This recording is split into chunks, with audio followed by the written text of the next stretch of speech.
Desjardins est fier de présenter Les Dérangeants, le podcast de la nouvelle génération d'entrepreneurs au Québec. Quand les entrepreneurs ont besoin de soutien, chez Desjardins, ils ne dérangent jamais. Visitez desjardins.com/entreprise. Ils font le tour du monde. Signent de gros contrats. Écœurent pas mal de monde. Et nous racontent tout ça.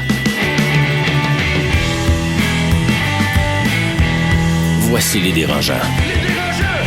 Bonjour à vous, bienvenue à ce 3e épisode de cette 2e saison des Dérangeants. Mon nom est Patrick Marcelet et honnêtement, on a un super programme devant nous avec la présence, entre autres, de l'ex-athlète olympique, le plongeur Alexandre Despatie, dont, évidemment, l'association avec McDo est sans doute un des exemples les plus réussis de partenariat ici au Québec. On va également parler de ce sentiment de solitude que vivent beaucoup d'entrepreneurs à un moment donné ou l'autre de leur carrière.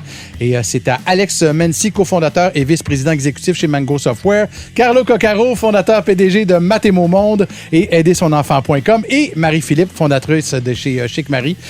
C'est à eux donc que va revenir le mérite d'ouvrir leur tiroir à souvenirs qui peuvent être parfois assez douloureux, il faut bien le dire. Bonjour à vous. Bonjour. Salut. On commence, comme c'est l'habitude, avec vos coups de cœur, coups de gueule.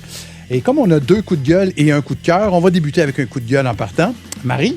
Oui, coup de gueule, pas eu le choix de parler de la nomination de Brett Kavanaugh, Cour suprême des États-Unis. On a vu ce qui s'est passé la semaine passée. Ça nous touche un peu moins, mais désolant tout ça, j'espère que ça va pas faire en sorte que les femmes vont vouloir moins dénoncer. Parce qu'on l'a vu, la dame qui a dénoncé en question de l'histoire, que ce soit vrai ou non, elle s'est quand même fait ramasser là, par le public. Ça a été une audition très difficile. Fait que j'espère que ça va pas faire en sorte que les femmes vont se reclure un peu puis pas vouloir en parler. Fait que, puis en plus, c'était une femme qui était docteur, professeure d'université. Elle avait un background pour être crédible. C'était très crédible. Je pense qu'il y a beaucoup de gens... Ça a été un vote social, ça n'a pas nécessairement été un vote légal.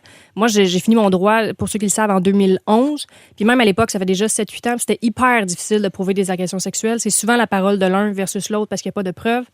En tout cas, j'espère que ça va changer dans le futur. Et au bout du compte, d'ailleurs, non seulement elle s'est fait ramasser, comme tu le dis, mais en plus, le président Trump qui s'excuse au nom de la nation auprès de Brett Kavanaugh pour les temps durs qu'on lui a fait passer, tu sais. Ouais, mais ça... On peut toujours compter sur Trump. Hey man, ça Trump, pas en tout cas. Coup de gueule, Trump, point. C'est ça. Ouais. Marie, +1. Je te seconde là-dessus. On y va maintenant quand même avec un coup de cœur et c'est Carlo. Oui! Oui. On a un épisode sur la solitude aujourd'hui. Oui. Je te donnais un coup de cœur aux Canadiens de Montréal. Oh. Ça, c'est ma façon d'avoir l'attention de tous les fans du Canadien pour le podcast Les Dérangeants. Le Canadien de Montréal, cette année, personne ne s'attend à grand-chose d'eux, mais ils réussissent à avoir un esprit d'équipe et une personnalité forte. Quand j'ai fait mon bac à HEC, on avait des intégrations. Ce n'était pas des initiations, c'était des intégrations qui duraient toute l'année. Et le groupe 8, année après année, réussissait à gagner les concours parce qu'on leur parlait au début de l'année scolaire en leur donnant ce background-là de ce que c'était le groupe 8. Donc, c'était pas une question de talent, c'était pas une question de personnalité de chacun, c'était vraiment un esprit d'équipe et un leadership qui faisait la différence. Et ça s'applique à l'entreprise, ça s'applique à une équipe de hockey. Le talent est surévalué. Ce qui est le plus important, c'est d'avoir une direction puis des valeurs communes. Et un esprit d'équipe. Donc, et un esprit d'équipe. Aussi au bout du compte. Tout à fait. Puis je te pose la question, je fais du pouce avec ce que tu viens de dire, mais dans une entreprise, quand les attentes sont peut-être moins grandes aussi, est-ce qu'on évolue de manière un peu plus moins stressée, mettons? C'est un parallèle à faire ou pas du tout? Quand les attentes des autres sont moins grandes, peut-être, mais nos attentes à nous, en tant qu'entrepreneurs, sont souvent super hautes et super loin. Donc, on se la met la pression, généralement. Je ne sais pas pour vous deux, là. Ah oui, non, absolument. On est les champions de se mettre la pression, mais bon, voir l'esprit d'équipe, on verra qu'est-ce que ça donne à la fin de la saison. La coupe. Ça sent la coupe déjà. Je vois pas autre chose. Comme à chaque année depuis 1933, mais on lâche pas. 1993, Marie. C'est ça. Tu vois que je connais ça. Dernier coup de gueule maintenant avec toi, Alex. Oui, j'en ai un peu contre Immigration Canada. Figure-toi donc que j'ai un employé clé, un Français, qui essaye d'obtenir sa résidence permanente. Et pour une erreur cléricale, il a oublié de mettre un numéro sur un formulaire. Ce gars-là, ça fait 7 ans qu'il est au Canada. Il a étudié au Canada. Il paye des impôts. Il travaille avec nous depuis 3 ans. Et là, il doit attendre que le formulaire soit traité par Ottawa à nouveau. Et il est 50 jours sans pouvoir travailler. C'est complètement absurde. On perd du temps, on perd des ressources. Puis on n'arrête pas de dire sur toutes les tribunes que l'embauche est un problème au Québec et au Canada. Puis quand on a des employés qualifiés, on n'est même pas capable de les garder. Et de ce que tu as entendu, est-ce que c'est compliqué pour lui d'avoir des réponses, de réussir à parler à du vrai monde, ou si ça, au moins, ça se fait pas pire? Ah, c'est très compliqué. C'est des 2-3 heures d'attente. On a même dû engager une avocate spécialisée qui nous a dit bonne chance, les gars. À ce point-là? À ce point-là. Mais là, il n'a pas été mis dehors du pays. C'est juste qu'il ne peut pas travailler. Il n'est pas Non. comme Tom Hanks dans le terminal. Là. Non. Pogné à Pierre-Éliott Trudeau. Puis... Sauf que s'il se fait prendre à travailler chez moi, c'est une expulsion quasi garantie et une amende salée pour nous. Donc, on peut même pas prendre de chance. OK, carrément. Là. J'ai pensé à des petites passe-passe, là, mais non. Payé au noir. Immigration Canada, ça n'arrivera pas. Alex, quand on dit d'être dérangeant, c'est pas comme ça. OK? Ah, OK. C'est ça que je veux dire. On a la chance, vraiment la grande chance d'avoir avec nous autres dans quelques instants l'ex-athlète olympique, le plongeur Alexandre Despatie. Manquez pas ça s'en vient dans 2 petits minutes. Le podcast de la nouvelle génération d'entrepreneurs au Québec. Les dérangeants. L'entrevue de la semaine vous est présentée par le programme HOP du groupe Millésime. Votre équipe grandit. Profitez d'un accompagnement sur mesure dans vos défis de recrutement. Visitez millésimehop.com. Notre invité d'aujourd'hui a remporté la médaille d'argent aux Jeux d'Athènes en 2004, médaille d'argent aux Jeux de Pékin en 2008. Il a raflé 3 titres de champion du monde et fait en sorte que des centaines et des centaines d'ados au Québec s'appellent aujourd'hui Alexandre. Alexandre Despatie est avec nous. Merci beaucoup, Alex, d'être vraiment. Merci de l'invitation. C'est drôle d'entendre ces informations-là. On dirait que je pense plus. Fait que merci de me rappeler. Ouais, c'est ça. Je suis tellement plus là que... C'est du plongeon que tu faisais. Ouais, c'est... T'es fin, merci. Alex, j'ai l'impression qu'il y a plusieurs médaillés olympiques, même des médaillés d'or olympiques, qui n'ont jamais réussi à monnayer leur médaille comme tu as réussi à le faire. Qu'est-ce qui fait que toi, ça a fonctionné et que d'autres, ça a moins bien fonctionné? Premièrement, je pense qu'il faut mettre une chose au clair. Oui, je pense que j'ai su prendre avantage des bons moments que j'ai eus dans ma carrière, mais je suis loin d'être millionnaire. Ça, il faut mettre ça au clair. Je suis pas comme les joueurs de hockey qui font des millions par année, puis ça n'a pas été comme ça pendant ma carrière non plus. Fait que tu peux pas prendre ta retraite demain. Oh mon Dieu, absolument pas. Ça n'a jamais été le cas non plus. Je pense que le sport amateur étant ce qu'il est, surtout ici au Canada et au Québec, on fait notre possible, mais pour moi, ça a été une phrase clé qui a tout changé quand j'étais tout jeune, mais qui était en même temps tellement sincère. Ce qui a fait que je crois que ma relation avec McDonald's a si bien fonctionné, mais à partir du début aussi, pour remettre la situation un peu pour les gens qui écoutent. Moi, je revenais des Jeux du Commonwealth où ça a été un petit peu ma naissance, si on veut, dans le monde public aussi, mais dans le monde de la compétition internationale. Puis, t'as 13 ans à ce moment-là. Je venais tout juste d'avoir 13 ans. Une médaille d'or, c'est ça? Une médaille d'or à ces Jeux-là. Puis, devant une marée de médias, on m'a demandé ce que j'avais le goût de faire le plus en revenant à la maison. Puis ça faisait 1 mois que j'étais parti. Puis tout le premier long voyage outre-mer et toute la patente. Puis la chose que j'avais le plus envie de faire, c'était de manger un Big Mac parce que j'avais pas fait, tu sais. Je comprends tellement. Ben, du coup, tu vois. Alex mange beaucoup de Big Mac. Ah ouais, hein? Il prend aussi des cordeliers. Exactement. Avec ce qu'on m'a dit par après, c'est que évidemment, ça a été un peu un coup de foudre pour eux autres aussi. Le téléphone a sonné pas longtemps après. Mais le mot-clé, c'est que j'étais sincère. Et c'est vrai. Puis je pense qu'avec tout le temps, pourquoi cette relation-là en particulier, parce qu'il y en a eu d'autres aussi, mais a fonctionné, c'est que pour moi, les gens que j'ai rencontrés dans cette compagnie-là, les gens avec qui je dealais à tous les jours pour les événements, puis moi, j'étais surtout associé au manoir Ronald McDonald aussi, donc les familles, tout ça, la cause, si on veut. Moi, j'ai un peu grandi avec ça aussi, donc ça allait au-delà de, bon, vous le savez, des ententes, mettons, de commandite. Il y a X nombre de jours que tu dois pour ce qui va te revenir. Mais rapidement, je comptais plus, là, puis on comptait plus. Puis okay. Si c'est une affaire de plus, une affaire de moins, c'est pas grave, on continue, tu sais. Donc, la sincérité dans toute cette relation-là, si je peux l'appeler comme ça, c'était la chose la plus importante pour moi. Mais est-ce que je me trompe ou, tu sais, parmi les commanditaires, McDo, Coke, on les voit souvent dans les événements sportifs, ils font beaucoup pour les athlètes, là. Ils font une grosse différence. Là. McDonald's, en fait, puis on peut parler d'autres, mais McDo, jusqu'à récemment, était un des commanditaires olympiques majeurs. Depuis Atlanta, je crois, en 96, sont impliqués. Le Canadien de Montréal sont impliqués, mais c'est mondial, ce type d'entente-là. Coca-Cola, c'est mondial aussi. Est-ce que c'était des ententes que tu avais pour représenter McDo au Québec seulement ou tu as été capable d'être exporté au Canada? Ça a commencé au Québec, ça a terminé les 4 dernières années, parce que l'association a duré 15 ans, ce qui est déjà pour eux, je crois, peut-être pas un record, mais certainement une grande marque. 15 ans, 30 millions. C'est ça. C'était ça les chiffres qui sont sortis. C'est ça les chiffres. On sait pas, j'allais pleurer ici. mais évidemment, il y a un downside, par contre, à ça, tu sais, à McDo. Comment est-ce qu'un petit cul qui est rendu à 14, 15, 16 ans, là, je parle pas du gars qui a 27, 28 ans puis qui est habitué de voir la tempête arriver, là. Ouais. Évidemment qu'il y a des gens qui se disent, voyons, un McDo, ça sert d'un athlète, ça sert du sport pour faire avaler sa malbouffe. Comment est-ce qu'un garçon de 15-16 ans deal avec ces critiques-là à ce moment-là? Premièrement, j'ai toujours été très bien entouré. C'est pas un secret, là. On s'entend que McDo, c'est pas la meilleure bouffe que tu peux manger dans ta vie, là, tous les jours. Puis je pense que... la shape, tu devais pas en manger trop non plus. Mais tu vois, à 14, 15, je pouvais en manger plus que maintenant, mettons. T'sais, on a toujours, puis je le crois encore, même si cette association-là est terminée depuis longtemps, je crois encore que ce type de moi, j'appelle ça une gâterie. Puis c'était ça le message. Je m'entraîne 35 heures par semaine. Puis des fois, c'est à la fin du mois, j'ai le goût d'aller manger au McDo. Je le fais parce que je me gâte, puis j'aime ça.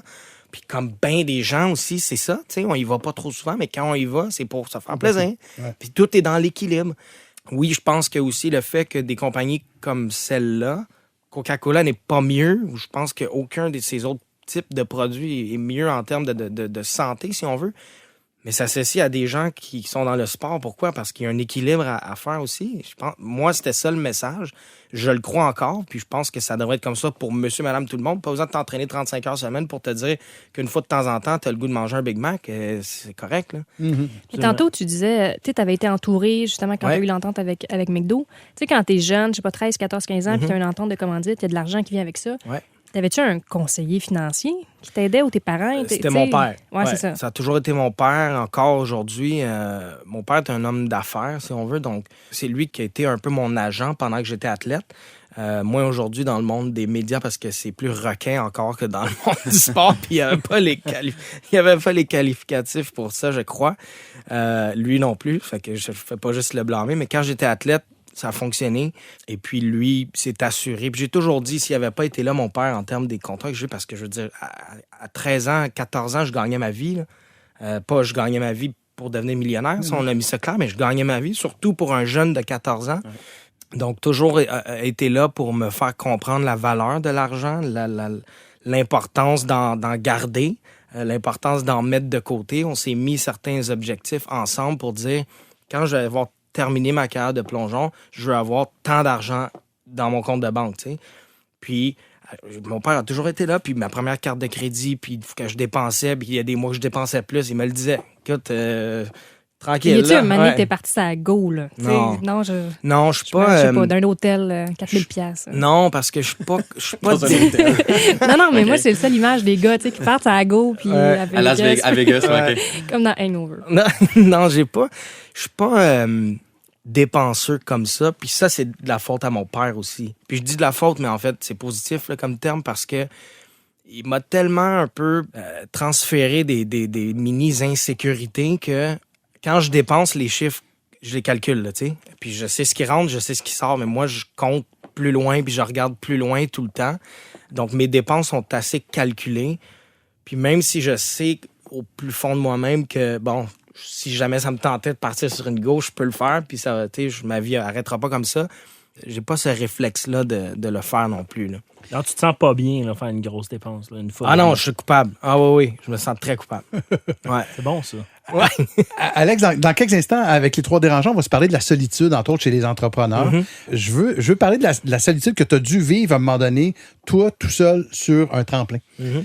Une fois que tout le monde t'a donné une petite tape dans le dos, une fois qu'il y a quand même 3000 personnes qui te regardent dans la piscine, avec des millions et des millions de personnes qui t'observent à la télé, ouais. Toi, tout seul, sur ton tremplin, tu te sentais comment? C'est drôle parce que, oui, c'est certain qu'il y a un sentiment de solitude. Mais pour moi, il se passait jamais pendant la compétition ou sur le tremplin pendant la compétition non plus. Parce que mon coach est juste là, puis je lui parle juste avant et tout de suite après chaque plongeon. La solitude venait pour moi plus après la compétition. Parce que, oui, sport individuel, mais c'est une équipe qui travaille ensemble. Mais quand les choses n'allaient pas comme je le voulais, c'est après que... Moi, je blâmais personne. C'est pas la faute à mon coach, c'est pas la faute à mon préparateur physique, c'est pas la faute à n'importe qui d'autre que moi. Puis c'est à ces moments-là où je me retrouvais justement seul. Je retournais justement à mon hôtel, puis je repensais à cette épreuve-là qui n'a pas été comme je le voulais. Puis c'est là que je me sentais seul. Tu faisais quoi dans ces moments de solitude-là? Comment tu faisais pour t'en sortir d'une façon positive? Ça finissait pas toujours positif. Ça, c'est, La vodka, c'est une... ça. C'est ça le truc. Ouais. À 13 ans, la vodka, C'est ça. c'est connu. Ben, Écoute, ça commence jeune. Hein? Il faut découvrir toutes sortes de choses dans la vie. Non, c'était... moi, ce que je faisais, c'est que je repassais chaque plongeon, puis qu'est-ce qui est arrivé, puis j'essayais de comprendre pourquoi, même si c'est dans le passé, tu sais. Puis je pense que c'est la même chose dans le monde des affaires aussi. Quand les choses tournent pas comme on le veut, une fois que c'est fait, il est trop tard. On peut décortiquer le tout, on peut tout refaire, puis ça change rien parce que c'est fait, puis il est trop tard. Mais souvent, ce qui tournait en positif, c'est que j'allais m'entraîner la journée d'après. Et puis là, justement, je me remémorais tout ce qui avait mal été pendant cette épreuve-là. Puis à l'entraînement, j'y pensais spécifiquement pour arranger tout ça, pour que ça fonctionne. Puis souvent, l'entraînement du lendemain d'une contre-performance était tout le temps extraordinaire. Puis, oui, OK. Ouais. OK. Simplement parce que, bon, il y a la pression, il y a tout, il y a ça qui tombe, mais aussi mes idées étaient tellement claires, puis j'écoutais encore mieux mon coach, j'étais vraiment concentré sur ce que je devais faire, puis ça fonctionnait. Pour essayer aussi de retrouver cet état d'âme-là. Étais-tu meilleur en compétition après aussi? Ou ça se reflétait dans les entraînements, mais la compétition pas toujours après? Avec le temps, oui. C'est sûr que c'est quelque chose qu'il faut travailler. Je pense que dans le sport, souvent, tu as des athlètes qui sont d'excellents compétiteurs, mais qui sont moyens à l'entraînement. Soudainement, en compétition, il y a quelque chose, il y a une magie qui se passe. Et puis, tu as le contraire aussi. Moi, j'ai eu des plongeurs à l'entraînement quand on se disait, mon Dieu, c'est champion du monde à tout coup. La compétition arrivait, puis il n'y a rien qui fonctionnait, tu sais. Systématiquement. Exactement. Il y a une gestion de stress aussi, c'est ça. C'est de trouver aussi le moyen de... Pour moi, la compétition était quelque chose que j'ai apprivoisé, que j'ai appris à gérer aussi avec le temps. C'est devenu une force, mais il y en a pour qui ça arrive Comment on jamais. gère la pression? Parce que tu sais, au Québec, à chaque fois qu'il y avait des compétitions de plongeon aux Olympiques, c'était comment Despatie va performer. Puis j'ai tout le temps trouvé les journalistes un petit peu injustes à ton égard. Ils disaient, bon, la médaille d'or échappe à Despatie, mais il a fini deuxième aux Olympiques. Ouais, là. ouais. Ouais. Comment on deal avec ça? C'est drôle, hein, parce que j'ai compris ça assez rapidement. Mes premiers jeux, j'ai fini 4e. Puis la première question qu'on m'a posée, les médias québécois qui étaient aux Olympiques, mon Dieu, t'as manqué le podium. Moi, je venais juste d'avoir 15 ans. C'était mes premiers Jeux olympiques. T'en L'objectif, restais d'autres, c'était de faire les 12 premiers. Là, je suis 4e. J'étais dans une bataille, si on veut, pour la 3e place jusqu'à la fin. Puis tout de suite, je sais pas pourquoi, mais j'ai compris quelque chose. J'ai reviré la situation. J'ai dit non, vous comprenez pas. Là, c'est un succès exceptionnel ce qui vient d'arriver aujourd'hui. Là. Moi, je pensais faire les 12 premiers, je l'ai fait, puis là, je suis presque arrivé 3e. Puis soudainement, le ton a comme changé de leur côté aussi. Et tu le pensais pour vrai? Ben oui, j'étais... C'est pas de la fausse modestie? Oh non, de- pas du tout. J'étais tellement content parce que aussi, c'était un petit peu la première fois où je réalisais que je suis dans ce groupe-là. Là. Je suis Dans tout l'élite. prêt, puis ça s'en vient. L'année suivante, au championnat du monde, j'ai fini 2e. Tu sais, là, je suis dans ce groupe-là, mais C'est ça a dans été, l'élite. là. pour moi, ma réalisation de ça. Première question, c'est t'as manqué le podium, mais j'ai tout de suite compris, OK, ça va tout le temps être ça le message, tu sais. Est-ce que ça t'a déjà affecté? Non, parce que j'ai toujours été capable de mettre ça de côté. C'est moi qui dicte la réalité. C'est moi qui dicte quand c'est une bonne performance, une contre-performance. Puis avec tout le respect que j'ai pour les médias, je travaille là-dedans maintenant. Puis toute la recherche qu'ils font, je sais que leur travail, c'est quand la médaille d'or n'est pas là, ben OK, là, on fait une devient ça, situation l'histoire. Ouais. avec ça. C'est ça, C'est sûr que ça l'histoire. fait plus vendre de dire Alexandre a manqué le podium que de dire bravo, il est arrivé 4e. C'est de la Ben, nature humaine, oui, mais c'est sûr. Donc, elle est plate justement, de même. Du sensationnaliste. là. je pense qu'il y a beaucoup d'athlètes, malheureusement, qui tombent un peu dans ce bateau-là où ah ben oui, tu sais, j'ai pas gagné de médaille, mais cette journée-là, honnêtement, j'étais fier de ma Très 4e content. position. Puis c'est ça que j'ai fait toute ma carrière. J'ai toujours été honnête. Quand c'est arrivé que j'ai gagné, puis j'étais pas content, puis je l'ai dit aussi, tu sais, je pense que c'est ça que j'ai toujours fait. C'est toi qui dictes c'est quoi le résultat vraiment, puis il faut être capable de le dire aussi. Tu as été un athlète pendant près de 15 ans à te dépasser puis vouloir gagner. qu'est-ce qui te fait que tu te lèves le matin maintenant? Qu'est-ce qui t'allume? Parce qu'on sait que les athlètes amateurs ou professionnels ont une vie avec un objectif très, très clair, qu'on joue pour le Canadien ou qu'on soit un plongeur ou qu'on soit... On s'entraîne, on mange santé. C'est à peu près ça ce qu'on fait dans notre vie. Maintenant que tu as une autre carrière qui n'est pas aussi excitante probablement ou qui n'a pas le même hype... Ben, tu vois, c'est là que tu te trompes. Je me trompe pas, c'est pas excitant. Non, pour moi, j'ai choisi ce métier-là, puis je l'ai découvert pendant que je plongeais aussi. À force d'être invité sur des plateaux de tournage, j'ai eu une opportunité au cinéma. Après ça, de découvrir cet environnement-là, j'ai découvert justement que animer des événements, c'est comme ça que ça a commencé. Ensuite, j'ai eu une opportunité, j'ai animé une émission de télévision pendant 2 ans et demi. J'ai encore ce sentiment-là. J'ai le battement de cœur. Je dors mal la veille d'une nouvelle émission. Je dors mal la veille d'un événement. J'ai Tu retrouves ces mêmes sentiments-là? Absolument, absolument. Dans un milieu, évidemment, tellement différent que ce que j'ai connu, mais je retrouve cette nervosité-là, cette adrénaline-là, puis j'en ai besoin. Je pourrais pas être assis derrière un bureau à rien faire. Je serais jamais capable de faire ça. C'est pas un comptable. Impossible. Non, jamais. Puis c'est drôle, hein, parce que je pense à mon ami Alex Bilodeau, qui est Comptable. comptable. Ouais. Et je me dis tout le temps, je ne sais pas comment ou pourquoi. Je l'ai vu tantôt, puis ça brasse au bureau. Puis, ça brasse au Grosse bureau. période d'impôt Ben qui oui. s'en vient. Mais non, mais tu sais, puis je respecte tant mieux pour lui. Il suit les traces de son père, tant mieux. Mais pour moi, ce serait impossible de faire ça. Tu sais, j'ai besoin de bouger puis d'être un peu partout. Là, ouais. Il y a plusieurs athlètes, puis on va conclure avec ça, Alex. Il y a plusieurs athlètes qui sont devenus entrepreneurs par la suite, souvent dans le domaine de leur sport. Il y a des joueurs de hockey qui ont ouvert des écoles de hockey. Louis Des Garneau, restaurants. évidemment. On a eu Emily Mans l'année passée. Et aussi, c'est Ouais, ça. Tu n'as pas eu envie de devenir le Louis Garneau des maillots de bain, mettons, quelque chose comme ça? Des Non, petits parce speedos. qu'Emily Emmons a déjà pris à cette place-là. Mais non, j'ai pas cette... en tout cas, pas encore. J'ai pas cette fibre d'entrepreneuriat. Puis comme je dis, mon père est un homme d'affaires. Uh-huh. Quand j'étais plus jeune, il voulait que je sois avocat. Il voulait que c'est la lignée qu'il voulait que je suive.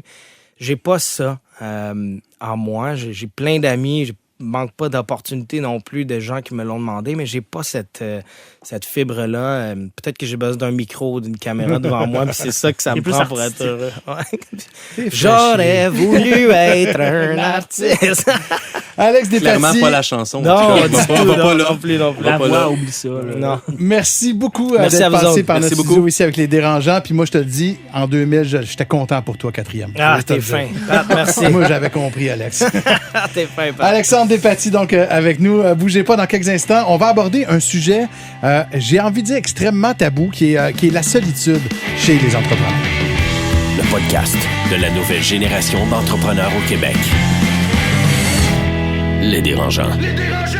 Vente à salade, une présentation de Desjardins Entreprises. Fier de donner un élan aux projets les plus inspirants des entrepreneurs du Québec. Si jamais vous voulez participer au concours Vente à salade, c'est pas mal votre dernière chance. Vous avez jusqu'au 1er novembre à 23h59, pas une de plus, pour nous présenter votre start-up en 30 secondes.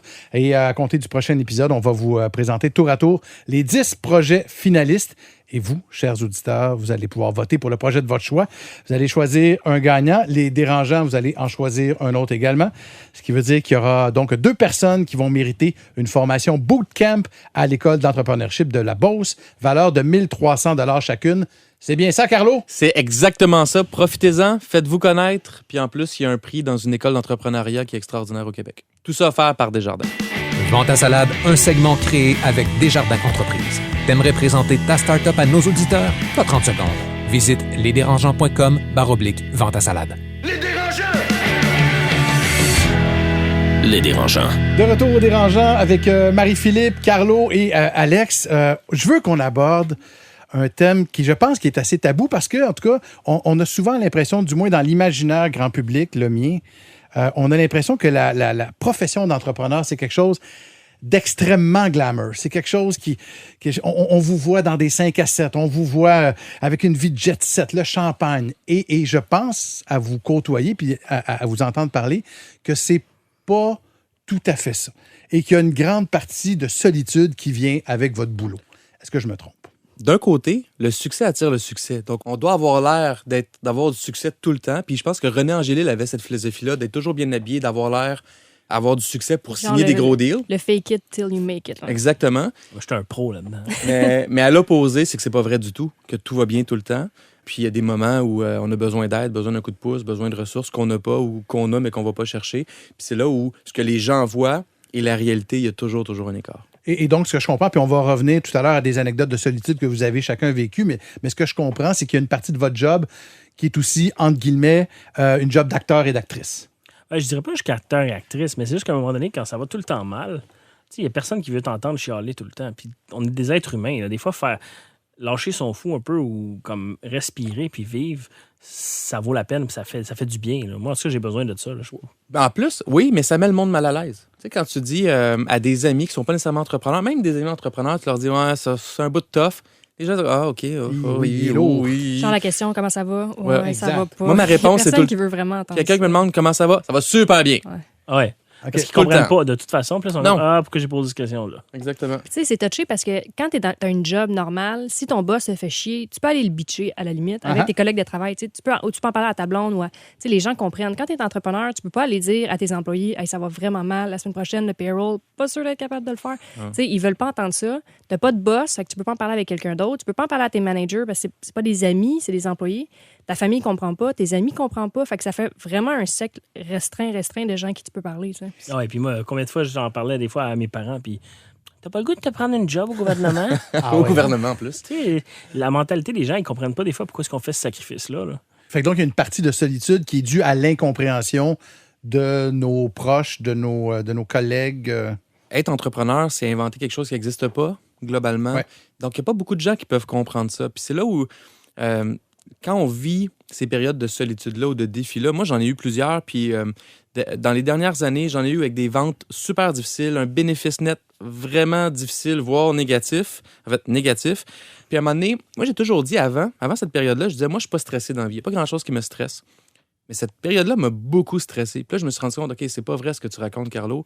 C'est pas que t'as pas de stress. Il y a beaucoup de choses qui te stressent pas, mais ça me stressait à l'os. Puis je savais pas quoi faire. Je me souviens une fois, j'étais dans ma voiture. Puis tu sais, moi, j'ai 3 enfants. J'ai une famille qui est plus importante que tout. Puis T'as des obligations. Là. oui, puis moi, j'ai toujours promis à ma femme que jamais je ferais faillite. Pour moi, c'est comme mon jamais je ferais faillite. Je vais tout faire pour pas faire faillite.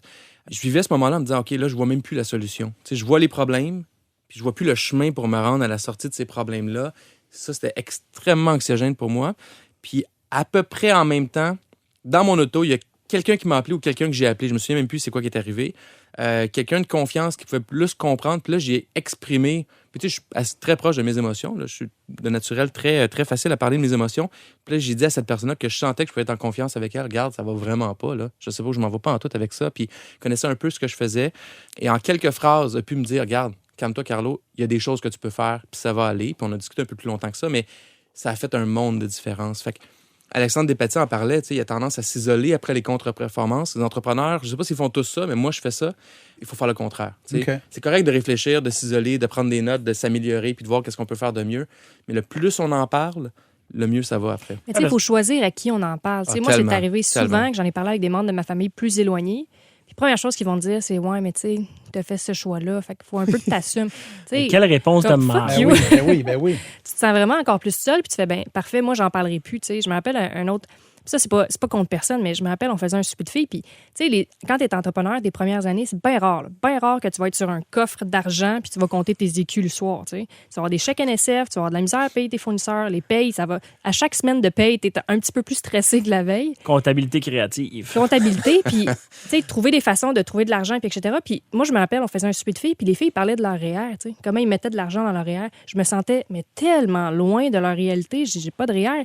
Des fois, j'ai de la misère à payer mon salaire. Fait que parle-moi pas de REER. Tu t'en remets en question dans ce temps-là. Hein? Tu sais comme, qu'est-ce que je fais là? Oui, mais en même temps, tu sais, je me rappelle plus qui a dit ça, mais il y en a qui disent les entrepreneurs vivent une vie que personne vivrait pour après ça vivre une vie que personne va avoir l'occasion de vivre. Fait que j'essaie de me dire, regarde. Je pense que c'est Gandhi qui a dit ça. Je suis pas sûre. Mais je suis vraiment pas sûre. Mais tu sais, j'essaie de me dire, ben non, j'ai pas de REER, mais peut-être que maintenant, si ça marche, j'en aurais pas besoin de REER. Mais tu sais, s'accrocher à ça, là, c'est mince. Là. Ouais. Est-ce que c'est avec, je veux pas nommer de nom, là, mais je sais qu'à un moment donné, parce que tu te sentais même peut-être un peu incomprise parmi tes amis, justement, tu as même fait, en bon français, là, des break-up d'amitié, toi, Marie. J'ai fait des break-up d'amitié. C'est la première fois que ça m'est arrivé à 28 ans. J'avais jamais fait ça. Puis j'ai eu beaucoup de réflexions l'année passée sur mes amis, sur à qui je pouvais me confier. Puis j'avais 2 amis en particulier. C'est pas des mauvaises personnes. On s'était rencontrés à l'université, puis c'était mes meilleurs amis, tu sais. Puis je me suis rendu compte que dans les dernières années, je me sentais tellement seule avec eux. Puis je trouve que c'est pire de te sentir seule quand tu es avec du monde que de te sentir seul. Tu sais, on dirait que c'est encore pire. Puis j'avais de la peine, puis je pleurais, puis ils étaient pas là. Ou quand je leur parlais, ils écoutaient pas tant que ça. Puis pas qu'ils étaient pas là, mais il y avait pas de compréhension. Je me sentais vraiment seule. Puis à un moment donné, j'ai dit, sais-tu quoi? Là, je suis en train de développer de la colère par rapport à ça.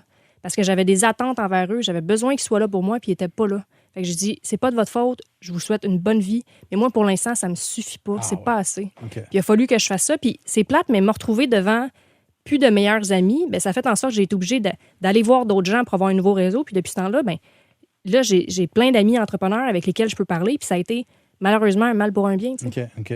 Alex, aussi, tu l'as vécu, toi, à un moment donné, on parlait d'amis avec Marie. Tu as vécu ça? Tu as des chums qui font la fête, qui s'amusent, qui s'achètent des maisons. Puis parce que toi, à un moment donné, tu te dis, tabarouette, qu'est-ce que je fais là en affaires? Ça... Mais c'est ça, au début, tu te remets en question. Puis surtout, comme le moment que Carlo parlait tantôt, là, que tu es tout seul puis tu sais pas quoi faire. Mais au début, tu n'as pas les maudites réponses. Là. Tu vois juste les problèmes, tu sais pas à qui parler. Tu n'as pas nécessairement la maturité entrepreneuriale pour dire, bon, ben je vais appeler telle personne, à ta minute, là, ça se règle ce problème-là. Moi, je me rappelle, j'allais dans des soupers, puis tout le monde raconte leur nouveau bonus. Ils s'en vont en voyage 3 fois par année, puis tout. Puis là, tu sais, toi, t'expliques à ta blonde que cette année, on ira peut-être pas en voyage, genre. Si tu vas à Trois-Rivières, c'est le fun, tu sais. C'est ça, tu sais. Oui, mais c'est peut-être du fake, eux autres aussi. Vous parliez tout à l'heure qu'il faut toujours avoir de l'air au-dessus de ses affaires. Souvent, au fil des années, tu te rends compte que ces gens-là, finalement, ils doivent 36 000 $ en carte de crédit. Ah, ben telle affaire, ça bosse. Quel genre de monde tu te tiens, toi? Je leur parle plus. OK, c'est ça. Marie, en passant, moi, je vais être ton ami. Si jamais... Merci, mais ça se peut que je break up, Alex. Hein? Ah, pas trop. Donc, fait que c'est ça. Fait que oui, il y a des moments qui sont vraiment difficiles. Puis les gens, je pense pas que tu peux comprendre à moins que tu l'aies vécu. OK. Ah non, tu peux pas comprendre. Tu peux juste pas. Tu sais, quand tu as 10 personnes, là, maintenant, tu vas leur dire, cette semaine, on fait pas la paye. Là. C'est 10 vies que tu viens impacter. Là. C'est sûr que de l'autre côté, quand Noël, ils disent, hey, je me suis acheté une maison, hey, on s'en va dans le sud, tu peux dire, hey, c'est à cause de moi qu'ils se font tout ça. Mais. C'est beaucoup de pression. Fait que je vous pose la question, quand on parle de solitude chez l'entrepreneur, on dirait que j'ai une espèce d'image de film d'Hollywood là, dans ma tête, c'est-à-dire l'entrepreneur qui est tout seul dans son bureau, qui regarde ses résultats et qui se rend compte qu'il n'y arrivera pas justement pour le mois ou la semaine qui s'en vient et qui a ça à aller annoncer, comme tu le dis, Alex, à ses employés. Là. Est-ce que ça vous est déjà arrivé d'être dans votre bureau tout seul, puis... Tous les jours. de vous effondrer, puis d'embrailler même, là, tu sais? Moi, j'avais même un réflexe, à un moment donné, je regardais juste plus le compte de banque. Oui, ça, c'est Ça, c'est l'évitement. Moi, il y a eu un temps aussi, je regardais pas mes états financiers en me disant, si je regarde pas, ça m'affectera pas trop. Puis peut-être que la semaine prochaine, ça va aller mieux. Puis à un moment donné, quelqu'un t'appelle, le chèque a bouncé. Ah, faudrait peut-être que je regarde. Ouais, c'est ça. Oui, mais vous me rassurez quasiment, pareil, d'avoir fait ça. Nous, on le fait avec nos impôts, tout ça, mais vous faisiez ça des fois avec... Mais c'est... Ça va te tuer un moment donné. Oui, forcément. Moi, j'ai un sentiment de... Quand je vis des échecs ou des difficultés, puis tu sais, moi, je suis pas un entrepreneur qui s'affiche, je suis un entrepreneur, j'ai du succès, la vie est belle, j'écœure pas le monde avec ça, contrairement à d'autres. Je suis très terre à terre dans mon quotidien tout le temps, donc j'ai pas trop peur de parler de ma vie à des amis qui sont pas entrepreneurs parce qu'ils m'entendent pas juste dire des belles affaires, puis après ça, ils me disent pas arrête de chialer, ça va pas bien, là, tu nous écœures tout le temps avec ça. Mais j'ai de la honte. Tu sais, la honte de dire shit, ça marche pas, j'ai pas réussi, je suis pas bon, je sais pas quoi. J'ai une confiance en moi extraordinaire, mais j'ai de la honte avec ça, puis le message, c'est que moi, je m'en suis sorti, entre guillemets. Là. Je vais mieux avec ça à chaque fois que j'en parle. À chaque fois, je reach out à quelqu'un à qui je peux en parler. Puis une fois en particulier, c'était entre autres avec ma femme. J'avais Isabelle, la femme la plus extraordinaire au monde. On est une équipe extraordinaire, mais j'étais pas capable de dire les phrases « ça va vraiment pas bien ». Parce que j'avais honte de ça. Puis en même temps, la décevoir. Oui. Puis tu sais, cette promesse-là que je leur ai faite de jamais le mettre, ce fardeau-là, c'est ma vie à moi, c'est pas la leur. Puis je trouvais ça super difficile. Puis à un moment donné, je l'ai dit, puis la réponse a été instantanée d'Isabelle, ça a été « Hey, c'est pas grave, on va s'en sortir, tu sais, on va trouver des solutions ». Ça m'a enlevé, là... 5 tonnes de pression. Ça m'a enlevé toute parce que la pression. ta santé authentique, là, tu sais. Ben, elle l'est, puis je sentais que c'était juste « Regarde, fais-toi-en pas, Carlo », puis que c'était vrai. Puis moi, je m'en faisais pour ça. Je m'en faisais pour l'impact sur ma famille. Puis c'était le bout le plus dur. Tu sais, j'envie quand même les entrepreneurs de 18, 19, 20 ans, 22 ans ou 39 ans qui n'ont pas de femme, pas d'enfants. C'est autre chose, là. Mais quand t'as une femme puis des enfants que t'aimes, là, tu veux pas juste les mettre dans la rue dans la vie. Quand t'es aimes, je sais pas, il y a quelque chose qui vient avec ça. À l'inverse, quand t'as pas de famille, je pense, proche sur lequel tu peux à la limite t'appuyer, quand tu essaies de t'appuyer sur les gens autour de toi, à un moment donné, il peut y avoir moins de monde. Tu sais. C'est clair qu'il y a des avantages. Tu sais, oui, il y a des avantages, mais il y a l'inconvénient que tu as la pression qui n'est pas la même. Là. Il y a aussi la solitude au premier degré. C'est-à-dire que vous avez souvent des employés qui ont peut-être souvent même le même âge que vous autres. Est-ce que vous devez, comme entrepreneur, mettre une distance parfois entre vous et les employés et par conséquent, donc vous vous retrouvez tout seul alors que les autres sont en gang, puis ils sortent, font leur 5 à 7, puis y a tout ça aussi ou pas du tout? Tu vois, moi, ça, j'ai un associé, puis on est les deux différents. Moi, je parle pas des choses, des chiffres de la business quand la business avec les employés. Lui, c'est un livre ouvert. Moi, je crois qu'il y a une certaine culture qu'il faut que les employés restent en confiance. Tu sais, si ton boss te dit cette semaine, on ne fera pas le payroll, la semaine non plus, il y a des bonnes chances qu'il s'en aille. Tu sais. Mais fait que je pense qu'il faut garder une certaine distance, mais on fait beaucoup de trucs là, d'esprit d'équipe, de team building, mais je ne partage pas nécessairement. OK. Ouais, moi, je crois pas aux équipes qui sont une famille. J'en ai une famille. Eux autres, la vérité, c'est que si j'ai plus besoin de quelqu'un dans cette équipe-là parce que j'ai plus l'argent ou parce que les projets changent, je vais la mettre à pied. C'est comme la réalité de toute entreprise, puis les changements arrivent vite. Dans ma famille, je ferais pas ça. Fait que c'est pas une famille, c'est une équipe. Tu veux du leadership, tu veux une forme de transparence qui leur permet de croire en ta mission, puis d'adhérer à cette mission-là, puis d'avoir une connaissance de ce qui se passe dans l'entreprise. Mais avant, j'étais très friendly avec eux. Maintenant, je suis très gentil. Quelqu'un de fondamentalement gentil. Donc, je suis très gentil. Mais volontairement, je me mets une distance parce que j'en mets une, parce que sinon, je ne l'aurais pas, parce que c'est important pour prendre les bonnes décisions après. Okay. Marie? Oui, moi aussi, au début, j'étais plus friendly, j'étais plus, OK, on va aller prendre des bières ensemble. Puis quand tu as des conflits, ça devient vraiment plus difficile quand tu es proche. Fait que avec les années, moi, j'ai mis une distance qui est plate, mais qui doit être là, je pense. Tu as des décisions d'administrateur à prendre. Puis l'amitié aide pas dans ces décisions-là. Je conclue avec ça. Si vous aviez chacun, on va conclure de manière positive. Tiens, si vous aviez un conseil à donner à quelqu'un, un entrepreneur qui, demain matin ou demain après-midi, se sent seul devant les chiffres, devant l'ordinateur, ça va plus ou moins bien, quel conseil est-ce que vous lui donnez? Tu sais, être seul, là, c'est pas juste quand ça va mal. Même quand ça va bien, si t'as personne avec qui fêter, c'est plate. Je pense que de s'entourer dès le début de d'autres entrepreneurs, il y a un paquet de regroupements d'entrepreneurs que tu peux faire partie, que ce soit une chambre de commerce ou quoi que ce soit. C'est santé puis c'est énergétique dans le sens que tu vas avoir un groupe d'appui. Là. Donc, je pense que dès le jour 1, là, c'est hyper important de s'entourer d'autres entrepreneurs. Même pas besoin d'être dans le même domaine que toi. Là. OK. Carlo? Il faut sortir de sa coquille le plus rapidement possible. Puis après ça, se dire, regarde, je ne suis pas le premier à passer à travers ça. Il y en a 1000 autres entrepreneurs ou expériences du genre qui ont été vécues. Va chercher des solutions, il y en a. Pose des gestes, mais sors de ta coquille. Moi, c'est ce qui m'aide le plus. Ouais, j'irais un peu dans le sens des gars.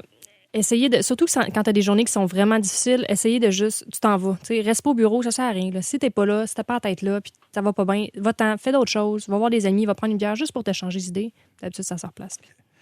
Marie, Carlo, Alex, merci beaucoup de vous être ouverts comme ça. Merci à toi. Merci, on s'est ouvert. Non, mais c'est pas toujours simple, effectivement, de parler comme ça. La semaine prochaine, autre sujet extrêmement délicat.